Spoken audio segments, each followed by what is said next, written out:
Halo selamat pagi pemirsa, pemodal ramai melepas saham indeks harga saham gabungan pemirsa kehilangan daya. Bersama saya Prisa Sompodatu, Anda menyaksikan IDX Market Opening.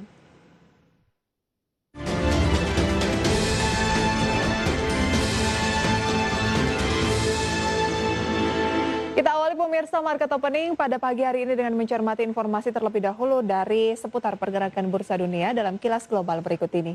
Kita mulai dari Wall Street pemirsa di mana S&P 500 dan Nasdaq menguat pada Rabu didorong lonjakan saham teknologi dan tiga indeks utama Wall Street mencatatkan kenaikan triwulan keempat berturut-turut. Investor masih menantikan rincian rencana infrastruktur pemirsa. Besar-besaran Presiden Joe Biden yang rencananya akan dijabarkan pekan ini. Indeks S&P 500 mengakhiri sesi dengan kenaikan 0,36% menjadi 3.972 setelah sempat menyentuh rekor intraday tertinggi yang baru. Dari indeks Nasdaq juga naik 1% setelah Apple, Microsoft, Facebook semuanya melesat setidaknya di atas 1,6%. Tesla bahkan meroket lebih dari 5%. Imbal hasil US Treasury 10 tahun diperdagangkan relatif datar pada sesi Rabu di angka 1,73%. Memang masih tinggi, namun di bawah kenaikan tertinggi yang sempat mencapai 1,77%. Dan ini merupakan masih daerah tertinggi selama 14 bulan. Imbal hasil obligasi melonjak tahun ini di tengah peluncuran vaksin COVID-19 dan ekspektasi pemulihan ekonomi. Dari data makroekonomi Amerika Serikat, pemirsa, data penggajian swasta pada periode Maret naik pada laju tercepat sejak September 2020 dengan perusahaan menambahkan 517.000 pekerja, tepat di bawah estimasi dari Dow Jones. Investor akan menunggu laporan ketenagakerjaan Maret yang rencananya akan dirilis pada Jumat besok untuk menilai keadaan pemulihan pasar dari tenaga kerja Amerika Serikat. Langsung saja pemirsa kita lihat di layar bagaimana penutupan dari Bursa Wall Street. S&P 500 mengakhiri sesi dengan kenaikan 0,36%, 3.972. Nasdaq Composite Index melonjak 1,54%, 13.246. Dow Jones Industrial Average melemah 0,26%, 32.981. Demikian pemirsa pergerakan dari Bursa Wall Street pada penutupan dini hari tadi cenderung mix ya, ada yang melemah, ada juga yang masih mengalami penguatan. Kita beralih pemirsa ke informasi lainnya, ini dari dolar yang bukukan kuartal terbaik sejak Juni 2018 dan berada di level tertinggi 1 tahun versus yen Jepang. Dolar menguat pada Rabu menyentuh level tertinggi 1 tahun terhadap yen Jepang dan dengan mata uang lainnya karena investor berspekulasi stimulus fiskal dan vaksinasi yang agresif akan membantu Amerika Serikat memimpin pemulihan pandemi global. Indeks dolar Amerika atau DXY menguat hingga 93,439, level tertinggi dalam hampir 5 bulan. Dolar juga menetapkan level tertinggi 1 tahun di 110,97 terhadap yen Jepang dan terakhir naik 0,33% menjadi 110,71 yen. Untuk kuartal tersebut, dolar membukukan kinerja terbaiknya sejak Desember 2016. Dolar didukung secara keseluruhan oleh lonjakan imbal hasil obligasi Amerika yang membuat mata uang itu lebih menarik sebagai investasi. Sementara pemirsa mata uang euro jatuh ke level terendah 5 bulan terhadap dolar menjadi 1,173 dolar Amerika pada kuartal pertama 2021. Euro menunjukkan performa terlemahnya sejak September 2019. Kita lihat pemirsa penutupan dari Bursa Eropa. Bursa Eropa ditutup melemah di mana di Jerman DAX turun tipis 0,07%, 15.008, FTSE 100 Inggris melemah 0,86% menjadi 6.713, CAC Prancis turun 0,34%, 6.067.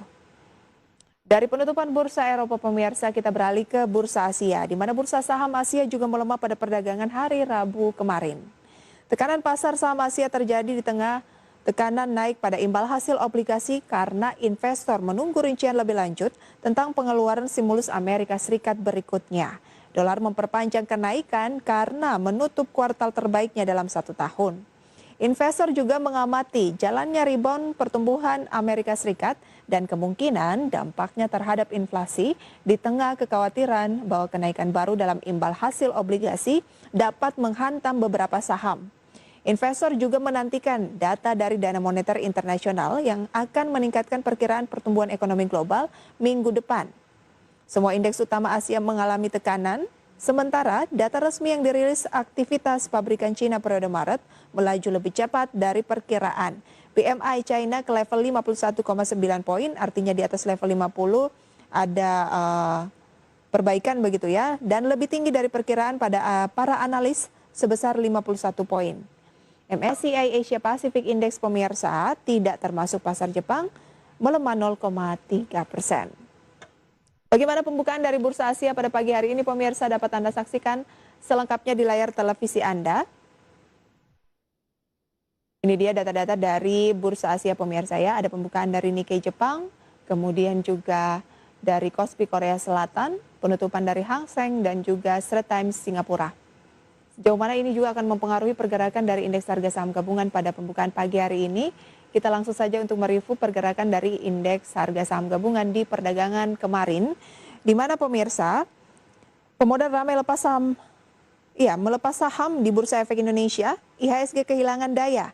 Pada akhir perdagangan hari Rabu, IHSG tergelincir signifikan, tumbang ke zona merah 1,42% atau 86 poin ke posisi 5.985. Asing mencatatkan net sell di atas 1 triliun rupiah. Demikian review dari Bursa Global dan juga Asia pemirsa. Kita akan menantikan pembukaan perdagangan pada pagi hari ini dengan berbincang bersama dengan analis usai jeda pariwara berikut.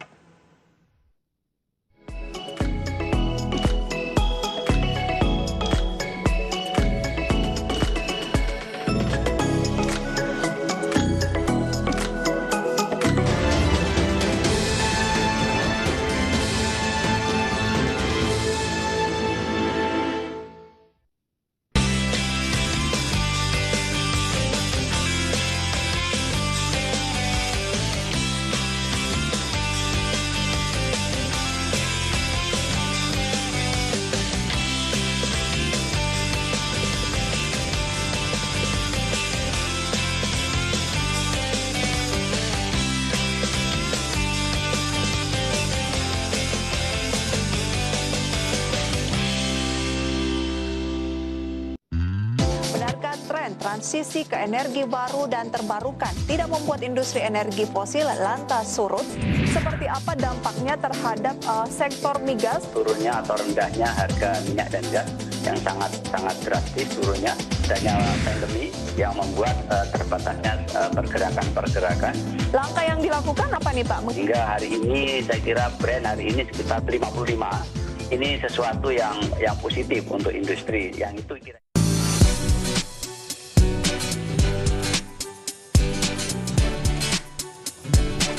Halo Sobat Milenial, berikut adalah pilihan investasi untuk Sobat Milenial. Yang pertama adalah tabungan di bank. Nah, tabungan di bank ini sifatnya sangat liquid, jadi dapat diambil kapanpun dan dalam bentuk cash. Yang kedua adalah deposito. Investasi dalam deposito dapat diambil ketika jatuh tempo dengan tenor tertentu dan imbal hasilnya 5-6% per tahun. Dan yang ketiga adalah investasi dalam bentuk obligasi. Nah, obligasi ini dibagi dua. Ada obligasi yang diterbitkan oleh pemerintah dan ada obligasi yang diterbitkan oleh perusahaan swasta. Yang keempat, investasi saham. Dengan berinvestasi saham, kita akan mendapatkan dividen atau bagi hasil dari perusahaan. Dan yang kelima adalah investasi reksadana. Reksadana adalah produk investasi yang dikelola oleh manajer investasi. Dalam reksadana dapat menjanjikan imbal hasil 10-20% per tahun. So, kamu pilih investasi yang mana? Pemerintah melalui Kementerian Perdagangan akan menerbitkan aturan terkait dengan larangan predatory pricing. Salah satu kunci tertib niaga itu memastikan bahwa tidak ada praktek-praktek kecurangan yang disebut dengan predatory pricing.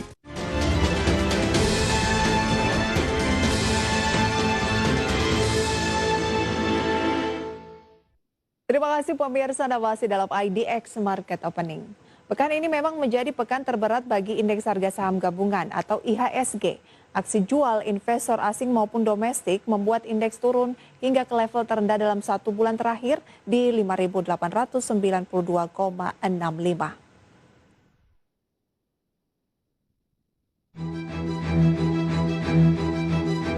Tekanan aksi jual yang melanda indeks harga saham gabungan oleh investor asing maupun domestik kembali membawa indeks meninggal level psikologis 6.000.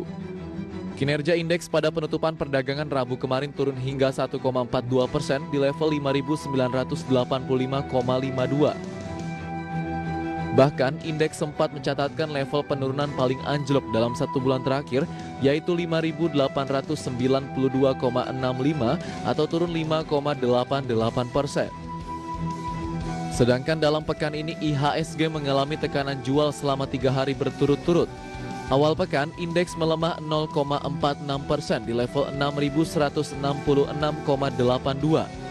Kemudian pelemahan berlanjut di hari berikutnya dan membawa indeks meninggalkan level psikologis 6.100 di level 6.071, turun 1,55%. Bahkan pada penutupan Rabu kemarin IHSG kembali meninggal level psikologis 6.000 minus 1,42% di level 5.985,52. Sementara itu investor asing tercatat melakukan aksi jual hingga 1,03 triliun rupiah di pasar reguler, terutama di saham-saham perbankan seperti BBRI, BBCA, dan BMRI. Namun demikian investor asing justru mulai masuk ke BBNI sebesar 763,16 juta rupiah. Lantas apakah pelemahan IHSG sudah mencapai posisi bottoming? Simak pembahasannya sesaat lagi. Berbagai sumber IDX Channel. Kita mulai. Dan pemirsa, pada pagi hari ini saya akan langsung berbincang bersama dengan Ibu Rizka Afriani. Beliau ini adalah pengamat pasar modal. Selamat pagi Ibu Rizka, apa kabar? Selamat pagi Mbak Prisa, alhamdulillah sehat. Terima kasih banyak untuk waktunya pada pagi hari ini. Kita semua sehat gitu ya. Tapi indeks harga saham gabungannya ini tergolong bisa dikatakan koreksi sehat juga tidak Ibu Rizka? Iya, kalau saya melihat ini sudah memasuki bukan koreksi sehat lagi. Jika koreksi sehat itu relatif hanya mengalami penurunan ketika terjadi kenaikan yang signifikan. Baik. Namun beda halnya dengan yang terjadi saat ini. Ini penurunan kita sudah melalui hingga 2 minggu terakhir yang cukup signifikan. Nah, berarti ini bukan lagi koreksi sehat, tetapi mungkin semacam panic selling gitu ya? Ya. Bu Rizka sendiri melihat apa sih yang menjadi latar belakang para investor melakukan pelepasan saham sehingga membuat ya indeks harga saham gabungan bisa dibilang tidak berdaya begitu ya, akhirnya ditutup di bawah posisi 6.000-an lagi. Kalau dari dalam negeri memang banyak yang mengatakan ini faktor dari BPJS Ketenagakerjaan yang rencananya akan pangkas investasi saham dan juga reksadana. Ini kan juga tentunya BPJS ini punya porsi yang cukup besar ya investasinya di pasar modal. Iya, betul Mbak Prisa. Kita lihat memang di sini yang saat ini terjadi adalah kepanikan di pasar. Kalau kita lihat berdasarkan nilai transaksi bursa pada perdagangan kemarin, itu juga terhitung relatif tipis. Itu hanya sebesar 12,1 triliun dan ini juga ada terjadi investor asing melakukan penjualan bersih kurang lebih di 1,03 triliun. Betul. Artinya bukan hanya dari domestik, melainkan juga kita lihat ada faktor global yang turut mempengaruhi perdagangan IHSG kita.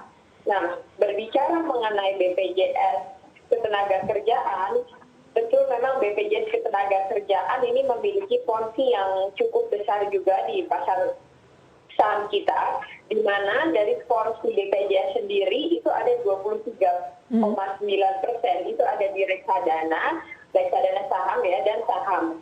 Nah, di sini kita lihat adanya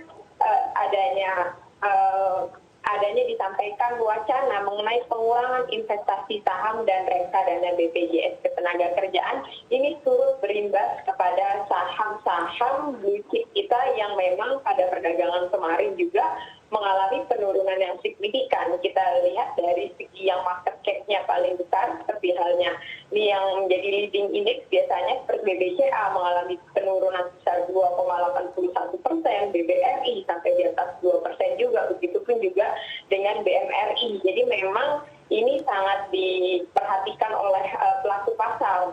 Dan kita juga tidak bisa pungkiri bahwa adanya panic selling seiring dengan adanya kekhawatiran ini semakin mengalami penurunan, adanya jadi sehingga membuat margin call. Jadi beberapa investor yang menggunakan fasilitas margin ini langsung melakukan forward sell jika dia tidak melakukan top up. Jadi merupakan ini dampak yang bertubi-tubi, bahkan dari kita lihat dari global juga, dari global terkait dengan kenaikan US Treasury yang kita ketahui juga saat ini sudah mencapai kenaikan dari yieldnya sendiri itu bisa 1,70%. Ya, 1,70%. Ini juga menjadi kekhawatiran pelaku pasar. Baik, Ibu Rizka, kalau memang ini adalah gabungan dari sentimen eksternal dan juga domestik, kita tahu kan kalau dari eksternal sendiri mengenai obligasi dan yang lainnya sebenarnya bukan sesuatu hal yang baru. Karena beberapa dari awal tahun memang sudah sering ya obligasi dari Amerika Serikat yang tenor 10 tahun ini mengalami kenaikan sempat 1,6, kemudian menguji 1,7 dan bertahan di posisi itu saat ini. Apa yang membuat para investor kalau memang lebih ke karena obligasi baru merealisasikan penjualan yang cukup besar ke bawah posisi 6.000 untuk IHSG saat ini? Ataukah memang kondisi dari BPJS Ketenagakerjaan ini yang sempat menyampaikan bahwa mengalami artinya keuntungan berinvestasi di pasar modal, misalnya saham dan juga reksadana tidak pernah sesuai dengan harapan karena mungkin market lagi fluktuatif sehingga memilih untuk mendiversifikasi investasinya mereka begitu ya, khususnya di jaminan hari tuanya JHT gitu, membuat para investor juga mungkin agak insecure untuk berinvestasi di pasar modal. BPJS Ketenagakerjaan saja menarik diri gitu. Sehingga melakukan mungkin akan ada koreksi yang besar. Apakah menurut Ibu Rizka sentimen-sentimen itulah yang mungkin dari BPJS Ketenagakerjaan sendiri mempengaruhi investor lokal? Kepercayaan diri gitu ya?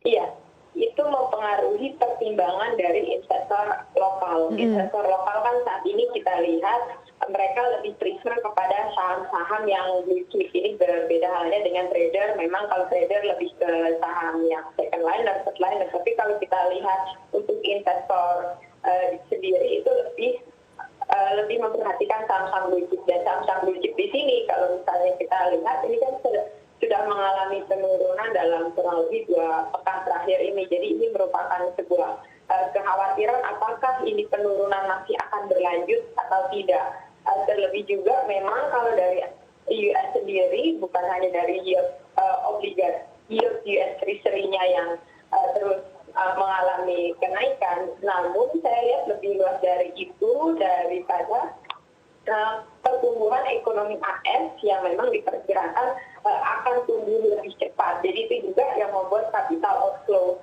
Biasanya kita lihat dari investor domestik itu ketika investor asing secara berturut-turut mengalami penjualan atau net sell, di sini membuat kekhawatiran yang bertambah untuk investor domestik sendiri.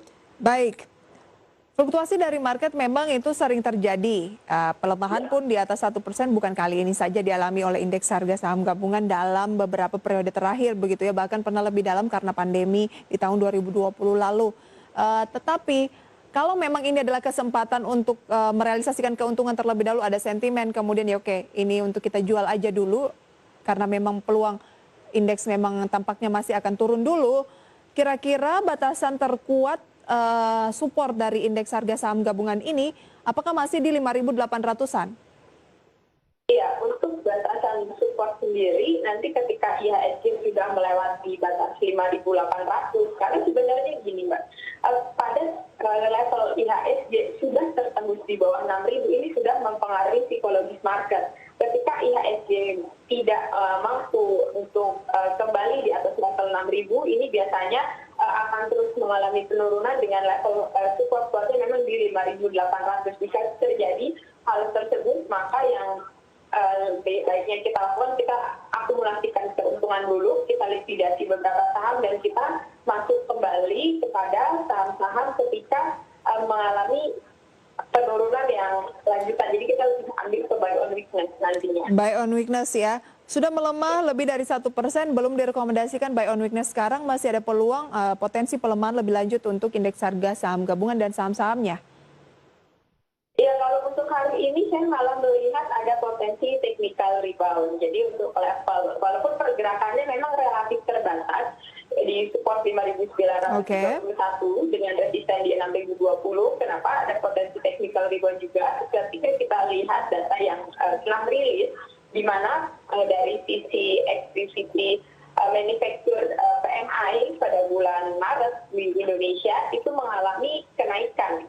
Peningkatannya sebesar menjadi di level 53,2 dari sebelumnya itu di 50,9. Ini kan artinya memang dari sisi ekonomi kita juga sudah mulai terjadi perbaikan. Ini juga bisa menjadi sebuah sentimen positif dari dalam negeri di tengah kita lihat banyak sentimen negatif yang cukup mempengaruhi psikologis market. Oke, tapi kalau sentimen negatifnya sudah selesai kan tinggal kenaikannya saja. Bahkan jangka pendek ini diproyeksi akan ada technical rebound setelah koreksi yang cukup dalam pada perdagangan kemarin ya. Apa yang akan mendongkrak indeks harga saham gabungan di technical rebound kali ini? Apakah lagi-lagi perbankan, Ibu Rizka? Iya, technical rebound biasanya memang ditopang oleh perbankan. Jadi perbankan sendiri yang sudah mengalami penurunan, mungkin bahkan kisarannya untuk saham-saham yang big caps itu sudah sampai 4% dalam satu pekan ini.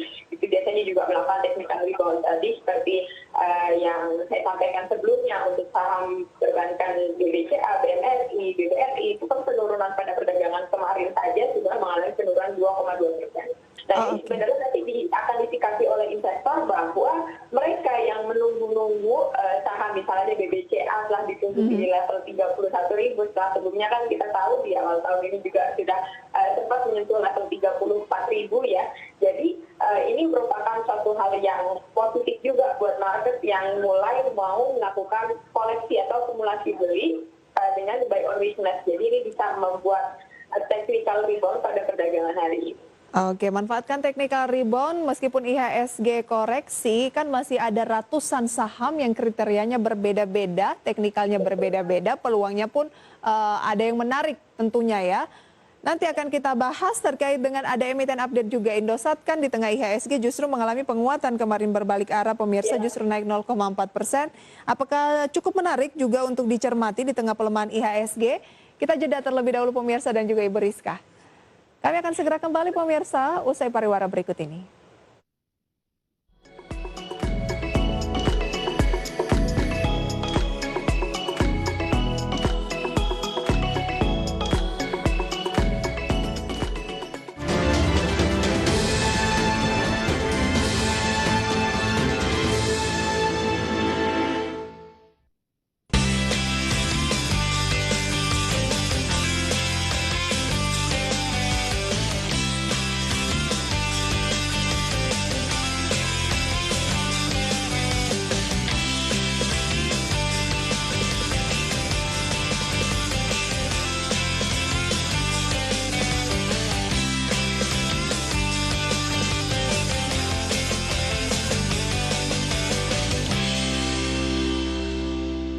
PT Garuda Indonesia Persero Tbk telah melakukan pemutusan kontrak penyewaan 12 pesawat Bombardier CGR-1000. Kita memutuskan untuk mengembalikan 12 pesawat Bombardier CRJ-1000. Pemerintah berencana memberikan insentif pajak penjualan atas barang mewah atau PPNBM untuk kendaraan bermotor. Tujuan dari insentif ini adalah dalam rangka mendorong pemulihan ekonomi lebih cepat.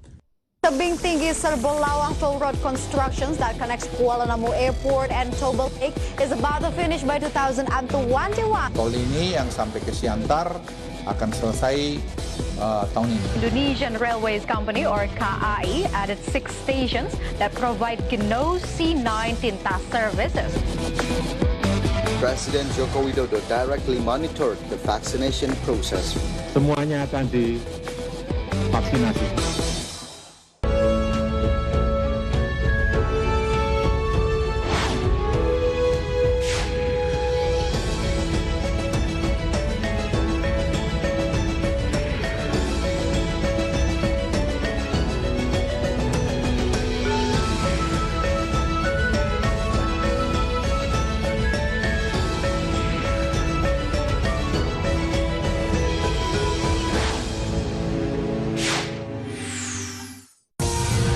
Berdasarkan hasil referendum per 7 Maret 2021, mayoritas masyarakat Swiss menyetujui perjanjian dagang Indonesia. BNI dengan dukungan Kementerian Pertanian meluncurkan program Millennial Smart Farming. Warga Amerika yang sudah mendapatkan vaksinasi penuh dapat kembali beraktivitas seperti keadaan normal. Terlihat ini yang menurut saya menjadi sentimen negatif buat di pasar komoditas seperti karena penguatan harga komoditas.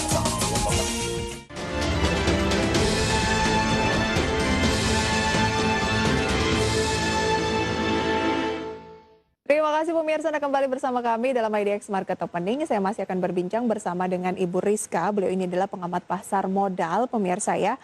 Namun sebelumnya kita lihat emiten update pada pagi hari ini. Yang pertama adalah Indosat atau ISAT akan raih dana sebesar 750 juta dolar Amerika Serikat dari penjualan menara. Kemudian kita ke Kija atau kawasan industri Jababeka membukukan kerugian bersih 47,79 miliar rupiah berbanding terbalik dari kondisi 2019 yang mengantongi laba 118,81 miliar rupiah. Ini adalah pendapatan di tahun 2020 ya. Laba bersih Bumi Serpong Damai atau BSDE juga anjlok 89,9% di tahun 2020. Masih dari properti, Modern Land Realty atau MDLN terancam dihapus pencatatan sahamnya dari Bursa Efek Indonesia jika suspensi tidak dibuka hingga tahun depan. Dan pemirsa, ada Taihyeyo Semen akan akuisisi 15% saham Solusi Bangun Indonesia atau SMCB rencananya pada Juli tahun 2021 ini. Dari 5 emiten update itu pemirsa ya, kami meng-highlight secara kinerja adalah Indosat Ooredoo, di mana update-nya ISAT ini akan raih dana 750 juta dolar Amerika Serikat dari penjualan ribuan menaranya ya. Kinerja Rabu 31 Maret 2021 naik 0,4%, 6275 beranomali dengan pelemahan IHSG di atas 1% ya. Kinerja 6 bulan masih menguat 189%, pernya 47,6 kali, market cap 34 triliun rupiah. Langsung saja kita bahas kembali bersama dengan Ibu Rizka. Dari Indosat, Ibu Rizka, apa yang menarik dicermati dengan pembalikan arah anomali dengan indeks harga saham gabungan kemarin tertekan 1% di bawah 6.000. Indosatnya justru menguat 0,4%, 6275. Yang mengalami penguatan pada perdagangan kemarin tentunya ini juga tidak terlepas dari berita yang positif dari Indosat sendiri dengan penjualan 4.200 menara ke PT Epit Menara Aset atau SG Point Indonesia ini sebesar 750 juta US dollar atau dalam rupiah sebesar 10,86 triliun. Ini tentunya menjadi sebuah hal yang positif pada penjualan atau pada laporan keuangan Indosat di sepanjang tahun 2021 ini.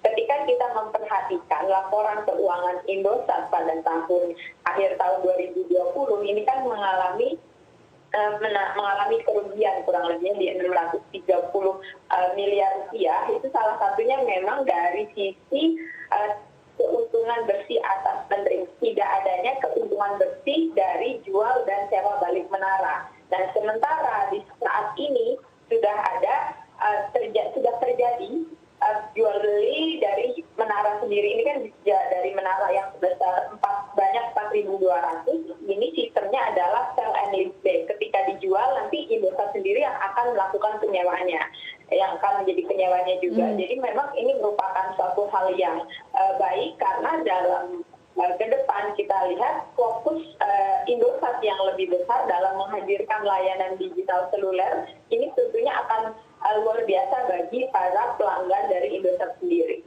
Oke, kalau memang ini akan cukup positif dan mendapatkan dana segar begitu ya. Kenaikannya sudah 189% dan hari ini masih menguat 0,8%, 6.300. Peluang secara teknikal atau kita buy-nya di posisi berapa dari Indosat ini, analisisnya bagaimana? Iya, untuk kita melakukan akumulasi beli pada saham Indosat, ini memang yang harus diperhatikan adalah level supportnya nanti di 6.040 dan level resistennya di 6.700. Ketika Indosat mampu melalui level 6.700, ini Indosat berpotensi nanti akan ke level 7.450. Jadi memang kita bisa lakukan akumulasi beli dulu sambil kita tunggu nantinya ini ada profit taking yang wajar, baru kita lakukan pembelian lanjutan. Menjelang 6.700 target resisten pertama dari Ibu Rizka, di 6.300 saat ini kita boleh mulai cicil beli ya, asalkan mencermati support 6.040. Iya. Oke, itu dia rekomendasinya untuk Indosat pemirsa, salah satu emiten yang cukup atraktif, masih positif di tengah IHSG yang melemah. Tapi sebelum kita lanjutkan untuk emiten update Ibu Rizka, pemirsa saya akan sampaikan dulu ya update dari IHSG. Karena saat ini waktu menunjukkan pukul 9:06 waktu Indonesia Barat, IHSG-nya sudah, perdagangan sudah dibuka ya.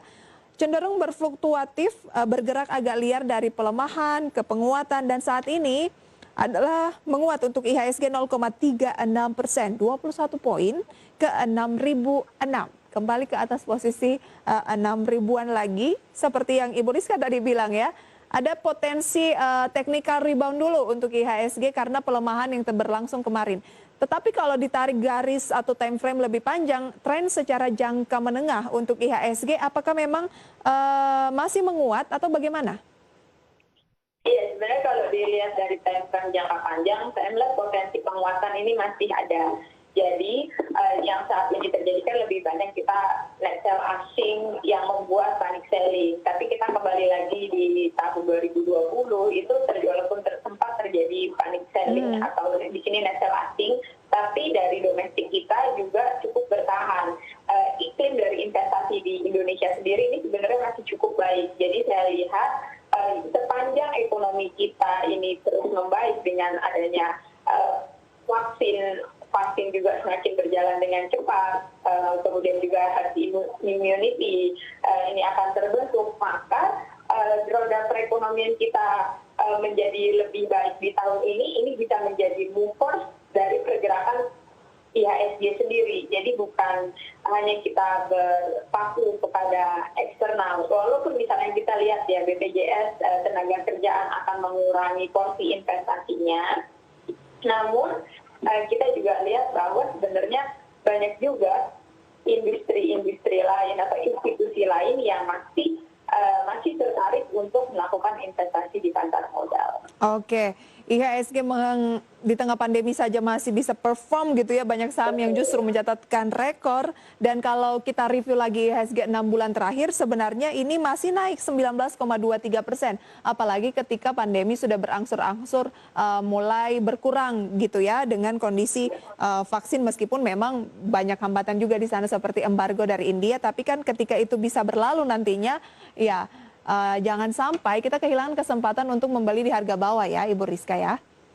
Oke, itu dia untuk analisis pembukaan IHSG pada pagi hari ini yang mengalami technical rebound. Saya kembali ke emiten update tadi, ada cukup banyak, tapi yang menarik adalah dari emiten-emiten properti ini nih. Ada yang sudah disuspend dari sejak tahun lalu karena dianggap tidak mampu untuk membayar obligasinya begitu ya. Ada Modern Land, kemudian yang lain ada Kija BSD, kinerjanya juga kurang ciamik di tahun 2020. Mungkin itulah yang membuat sejumlah insentif diberikan oleh pemerintah. Tapi kalau yang masih punya emiten-emiten properti kawasan industri Kija BSDE untuk saat ini secara umum analisis dari Ibu Rizka apa? Gimana, sorry? Apa analisis dari Ibu Rizka mengenai emiten properti? Nah, untuk emiten properti sendiri tentunya memang pada tahun lalu itu mengalami dampak yang signifikan akibat COVID-19. Tapi kita lihat juga memang di sini pada tahun ini adalah tahun reboundnya properti.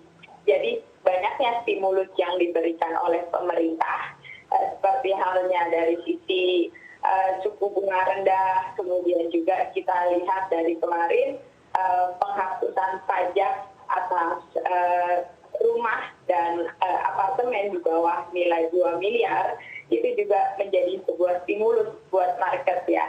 Jadi memang di saat ekonomi mulai pulih, di sini sektor properti lah yang mulai akan dilirik oleh para konsumen, karena memang kalau kita lihat sektor properti ini adalah kebutuhan dasar seperti rumah dan apartemen ini merupakan masih terjadi backlog yang cukup besar.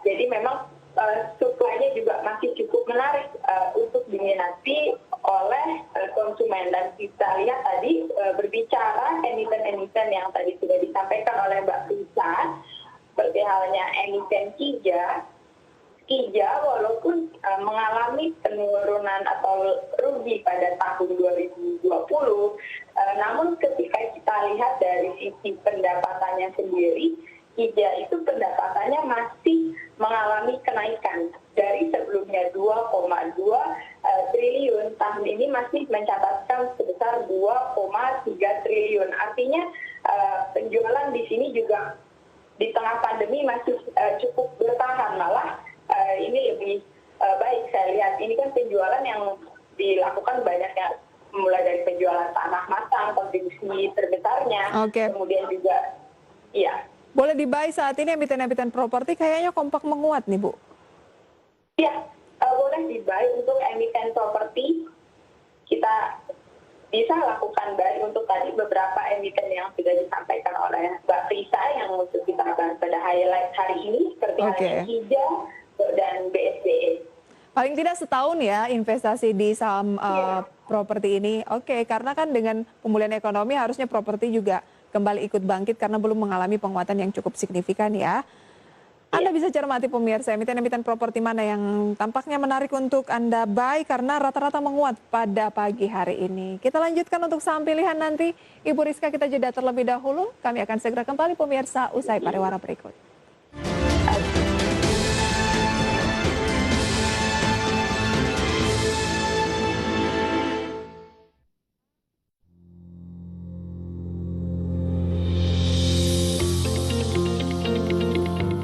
Jika Anda adalah investor saham, Anda mendapat keuntungan di antaranya capital gain, yaitu keuntungan dari selisih harga beli dan harga jual saham. Dividen, yaitu pembagian laba kepada pemegang saham. Keuntungan lainnya, investor bisa memperoleh pendapatan tambahan dengan meminjamkan sahamnya melalui layanan pinjam meminjam efek atau PME. Apa itu PME? PME merupakan pinjaman efek sementara berupa saham dari investor untuk keperluan penyelesaian transaksi bursa. Apa saja manfaat yang didapatkan? Investor memperoleh keuntungan 12%.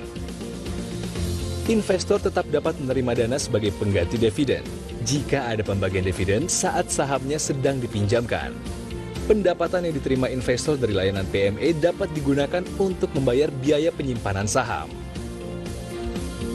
Saat nilai saham turun, investor tetap dapat memperoleh pendapatan hingga mengurangi potensi kerugian.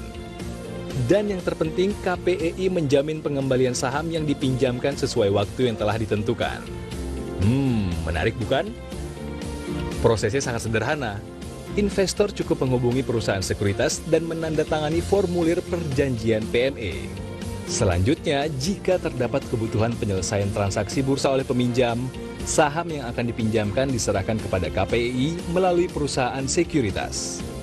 Setelah proses PME selesai, maka KPEI akan mengembalikan saham yang telah dipinjamkan dan memberikan pendapatan kepada investor melalui perusahaan sekuritas. Segera hubungi perusahaan sekuritas Anda, customer care KPEI, atau kunjungi website kami di www.kpei.co.id untuk mengetahui layanan PME. PME, pinjamkan sahamnya, dapatkan manfaatnya. Seluruh masyarakat warga Indonesia untuk dapat berinvestasi.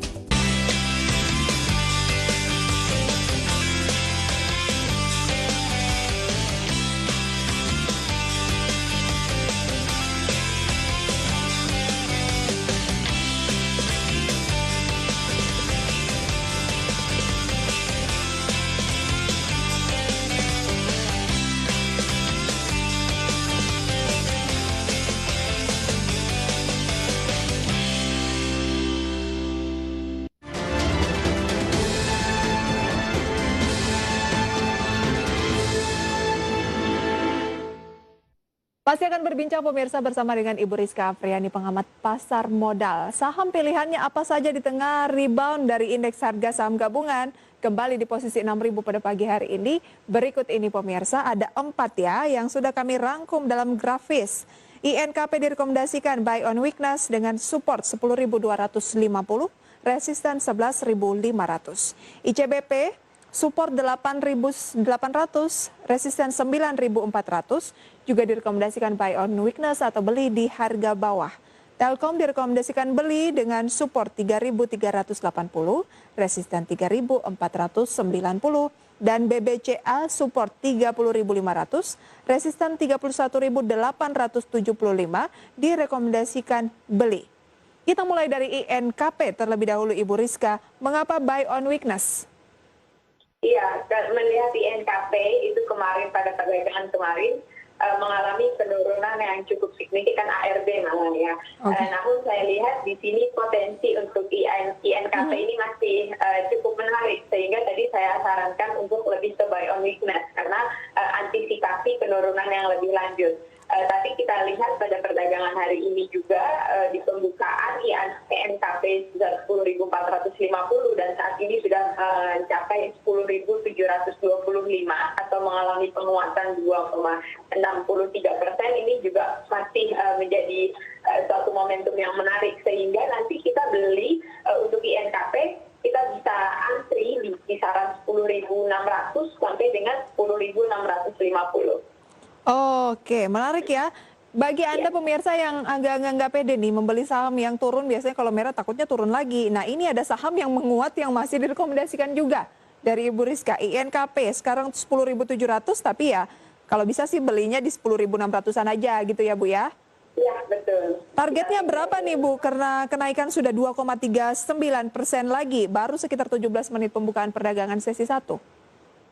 Iya, sebenarnya potensi INKP sendiri ini masih cukup menarik. Jadi kalau saya untuk target INKP itu ada di 13.500. 13.500? Iya. Jangka menengah ya? Jangka menengah. Oke, buy INKP atau bisa buy on weakness. Support di 10.600, cut loss di posisi berapa? Iya, kita lakukan cut loss ketika INKP nanti menembus level 10.100. Oke, itu dia rekomendasi untuk INKP karena ini adalah salah satu emiten yang juga banyak sekali yang mengidolakan. ICBP, Anda rekomendasikan dengan support 88, resisten 94, buy on weakness. Kenapa harus ICBP bukan Indofood, Unilever, atau yang lainnya dari sektor yang sama? Iya, sebenarnya juga memang baik itu ICBP atau Indofood memiliki potensial yang cukup menarik. Tapi dalam hal ini saya menyikapi bahwa ICBP ini masih memiliki potensial aset juga yang cukup besar, tinggi. Baik. 9.000 posisinya psikologis 2,17% pelemahannya. Jadi turun pemirsa 2% lebih, 9.000. Kita tunggu saja ya, cicil-cicil sampai ke 88. Support dari Ibu Rizka masih, adapun peluangnya masih bisa ke 94 untuk ICBP ya. Lumayan dari 88 ke 94. Bisa dikoleksi. Oke, Telkom salah satu emiten blue chips juga ini Anda rekomendasikan beli. Seberapa menarik Telkom, singkat saja? Singkatnya memang sekarang dengan pertumbuhan digital tentunya sangat positif juga untuk saham seperti halnya tadi Telkom, terus kita lihat tadi juga sebelum kita bahas Indosat. Untuk Telkom sendiri memang di sini masih memiliki potensi yang menarik. Itu ada di target price Telkom, itu ada di 3.750 untuk medium term. Oke, 3.750 untuk medium term. Baik, itu dia support resisten yang bisa menjadi acuan dari Telkom. Terakhir adalah saham yang dijuluki netizen saham sultan ya, BBCA. Dengan support 30.500, resisten 31.875. Juga peluangnya buy di tengah pelemahan kemarin ya, Ibu Rizka ya? Iya. Kalau sekarang BBCA-nya sudah naik lagi, 0,48%. Masih bisa dikasih nggak ya di 30.500 jangka pendek? 30.500 jangka pendek untuk level support, ya. Ini masih kita level support sendiri untuk BBCA itu adalah di supportnya tadi di support kedua di 30.500. Sementara support pertamanya nanti di 31.000. Nah, untuk BBCA ini adalah saham yang menarik untuk gitu. Jadi nanti kita beli saham BBCA itu biasanya paling menarik kisaran 29.000 sampai 31.000 karena masih ada potensi yang cukup besar ya. Itu kembali lagi ke level 34.000. Baik, itu dia rekomendasi dari Ibu Rizka. INKP buy on weakness, ICBP buy on weakness, Telkom direkomendasikan beli, dan BPCA direkomendasikan beli. Adapun pemirsa top gainers di tengah rebound IHSG pada pagi hari ini adalah ZYRX, Zirezindo Mandiri yang naik 23%, Film MD Picture naik 22%, LMPI Langgeng Makmur naik 10%, dan WH Transportasi 9%. Itu dia 4 yang saya sampaikan. Anda bisa cek data RTI, emiten apa saja yang menjadi penopang penguatan IHSG. Baik Ibu Rizka, sayang sekali waktu kita terbatas. Terima kasih banyak untuk analisis dan rekomendasinya pada pagi hari ini. Semoga bisa menjadi referensi utama bagi pemirsa di rumah. Sukses dan sehat selalu untuk Ibu Rizka. Iya, terima kasih Mbak Rita. Sukses dan sehat selalu. Informasi dari dalam negeri pemirsa akan segera kami hadirkan di satu segmen terakhir. Pastikan Anda masih bersama kami dalam IDX Market Opening.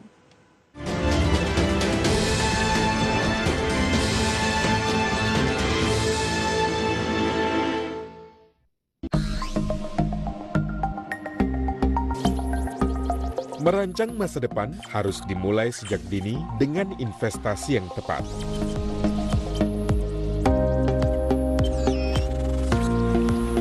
Berinvestasi di pasar modal merupakan pilihan yang tepat untuk masa depanmu. Sebagai lembaga clearing dan penyaminan di pasar modal Indonesia, KPEI menerapkan mekanisme clearing secara netting sehingga proses penyelesaian transaksi bursa menjadi lebih efisien. Dan untuk memberikan rasa aman, KPEI menjamin penyelesaian transaksi bursa bagi setiap anggota clearing. KPEI aman, efisien, dan terjamin. Kereta api Persero yang kembali menambah fasilitas layanan pemeriksaan genos.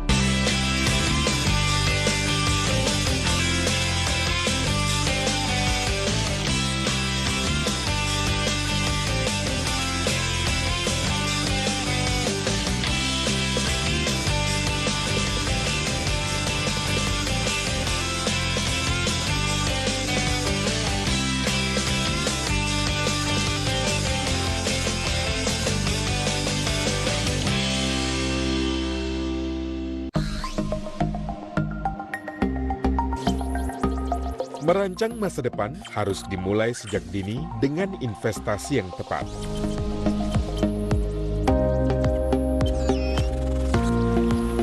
Berinvestasi di pasar modal merupakan pilihan yang tepat untuk masa depanmu.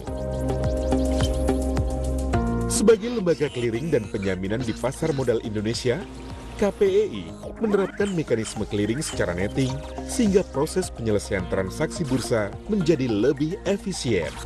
Dan untuk memberikan rasa aman, KPEI menjamin penyelesaian transaksi bursa bagi setiap anggota clearing. KPEI aman, efisien, dan terjamin.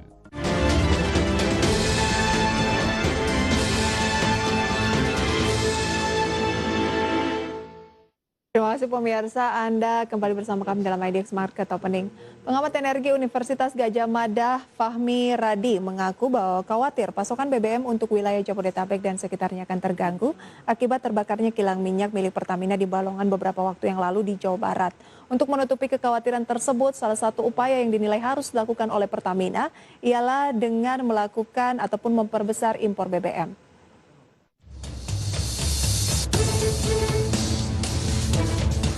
Pengamat energi Universitas Gadjah Mada Fahmi Radi menjelaskan, satu-satunya cara yang harus dilakukan Pertamina agar pasokan BBM tidak terganggu, yakni dengan menambah impor BBM, walaupun nantinya akan berdampak terhadap melebarnya defisit neraca migas.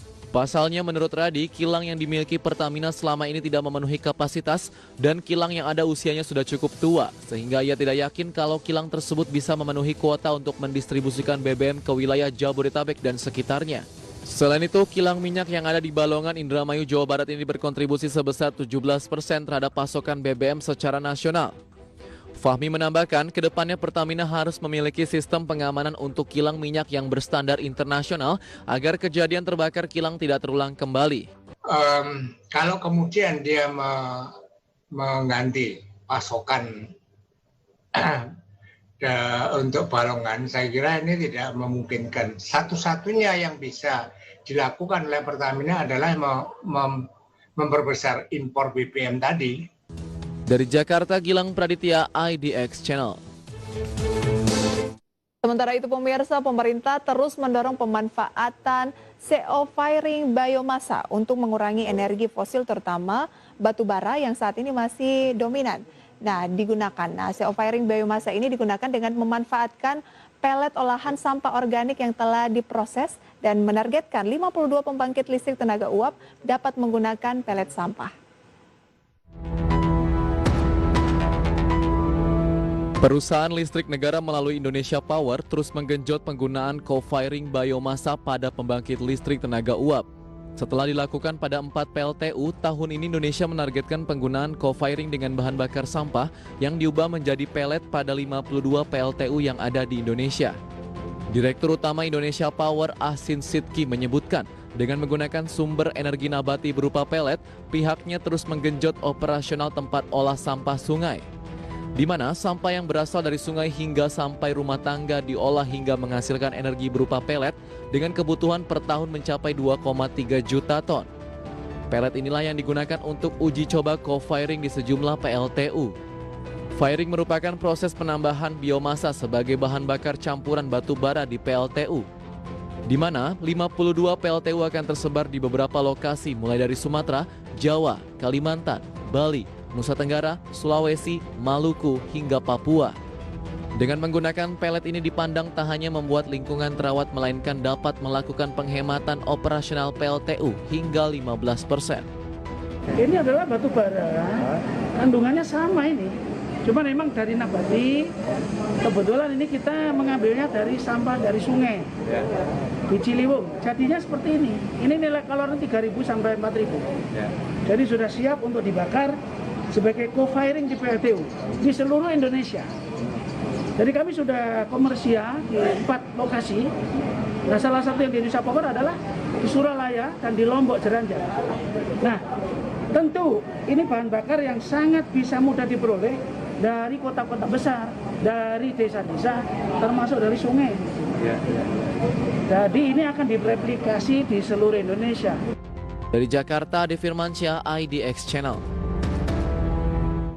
Dan pemirsa, informasi tadi menutup perjumpaan kita dalam IDX Market Opening pada pagi hari ini. Semoga bisa menjadi referensi dan sumber informasi untuk Anda. Tetap saksikan IDX Channel, your trustworthy economic business and capital market channel. Saya Prisa Sombodatu pamit undur diri. Selamat pagi dan have a nice long weekend.